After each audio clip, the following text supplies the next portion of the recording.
नमस्कार, मैं प्रथम द्विवेदी। बजट मंथन पर चर्चा के लिए हमारे साथ भाजपा नेता, पीएम आर्थिक सलाहकार समिति की सदस्य गौरव वल्लभ जी है। आइए इनसे बात करते हैं। जियोपॉलिटिक्स की टेंशन, ट्रंप के चेहरे और चाइना का ट्रेड बैलेंस, क्या यह बजट इन सबको काउंटर कर पाएगा? इन सब के बावजूद भारतीय अर्थव्यवस्था मौजूदा वित्तीय वर्ष में 7.4% से ग्रो कर रही है। तो in spite of all geopolitical tension जो आपने इंगित किए, उसके बावजूद भारत दुनिया की सबसे तेजी से बढ़ती हुई अर्थव्यवस्था बनी हुई है। और न केवल ये, इन्फ्लेशन हमारा 4% के आसपास, फिस्कल डेफिसिट 4.4% ऑफ जीडीपी पे। तो हाई ग्रोथ, लो इन्फ्लेशन, लो फिस्कल डेफिसिट आज दुनिया की अर्थव्यवस्था को भारतीय अर्थव्यवस्था दिशा दे रही है। और ये भारत की ताकत है और 140 करोड़ लोगों के कंजम्पशन की ताकत है। बिकॉज भारत की जो अर्थव्यवस्था है वो कंजम्पशन ड्रिवन इकोनॉमी है। तो ये उस ताकत के भरोसे भारत आज इतने टेंशन्स के बावजूद अपनी आर्थिक ग्रोथ को मेंटेन किया।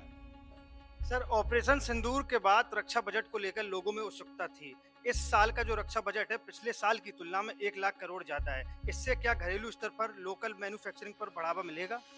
ऑपरेशन सिंदूर का एक बहुत बड़ा कोलेट्रल बेनिफिट ये हुआ कि डिफेंस के एमएसएमईज देश में फ्लरिश करी। आज भले महाराष्ट्र हो, तेलंगाना हो, कर्नाटक हो, तमिलनाडु हो, गुजरात हो, इन जगह पर, इन राज्यों में डिफेंस इक्विपमेंट्स की मैन्युफैक्चरिंग की एमएसएमईज ग्रूम कर रही है।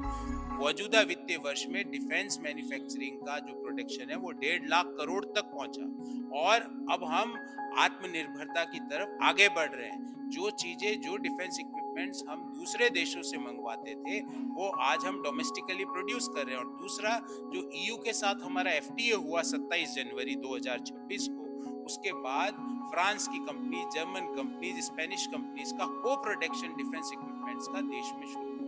सर, 7.5-8% ग्रोथ रेट के साथ क्या हम 2047 का विकसित भारत विजन कंप्लीट कर पाएंगे? बिल्कुल, क्योंकि दुनिया में अमेरिका 2% के आसपास ग्रो कर रहा है, चीन 4% पे ग्रो कर रहा है, साउथ ईस्ट की दूसरी इकोनॉमीज है वो 5-5.25% पे ग्रो कर रही है ऑन एन एवरेज। तो दुनिया में, दुनिया के ग्रोथ को आज भारतीय अर्थव्यवस्था चला रही है और हम 2047 के संकल्प को पूरा करेंगे। धन्यवाद। हमारे साथ पीएम आर्थिक सलाहकार समिति के सदस्य थे गौरव वल्लभ जी, जिन्होंने अपनी बेबाकी से बात रखी।